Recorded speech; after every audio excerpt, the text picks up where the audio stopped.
today here in Aruba, what was the purpose for your visit? Seizing counterfeit Louis Vuitton items. And how many counterfeit items did you guys? So much we didn't have time to count. So it will be counted all over the weekend to see what the result is. For only this place, we're not done yet. This is just the beginning. Okay. How many places did you guys visit here on this Welcome Plaza? Oh, we had some across the street in the market over there, across the gas station. We have a few here. I think here we did only 3 or 4. But as I said, this is just the beginning. How many days are you going to stay on the island? I cannot tell, for obvious reasons, but long enough. And if it's not long enough, I will be back. And when you guys see all these fake Louis Vuittons, what are you guys going to do with them? I'm going to destroy them. Yeah. In the oven. End of story. And so you're for the brand protection. How you just told me that for the end of the year, Aruba is going to be practically out of anything. That's my target, and it's the target of the brands.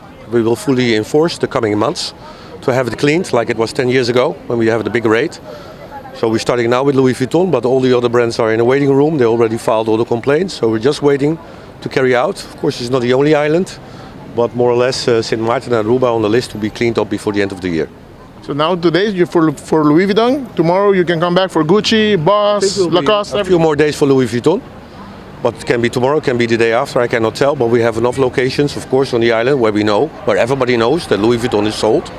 And they should be aware. So, we're not finished yet. You're not finished, and by the end of the year, everything is going to be Yes, and that includes the other brands, the Dior, the Gucci's, whatever. Everything that is fake.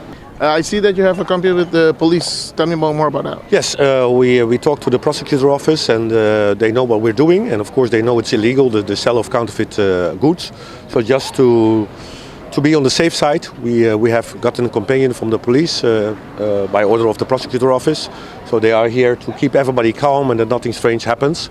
So we're thankful for the police for their support and from the prosecution office. When going to the places, the stores, did you encounter any people or anybody that says no, you cannot go with them? Of course, and that's why we have the police at hand. We have the bailiff, of course, with the court order, but that's also why the police is here. Whoever doesn't want to cooperate can deal with the police.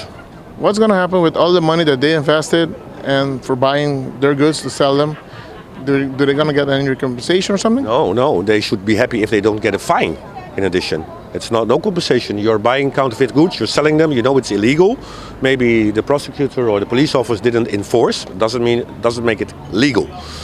Most hurtly argument is from the store owners, yeah, but we paid import tax to the customs, etc. And I always tell them, did you put on your bill of lading, did you put on your invoice, did you put fake Louis Vuitton, fake Gucci, fake whatever? Because if you put that on, I'm pretty sure it doesn't get in. So if you're not honest on your bill of lading or your shipping manifest or whatever, of course you pay import tax. But if you be honest, what the stuff is like, it's fake Louis Vuitton, it's fake Tommy, it's fake whatever, goods will not come in.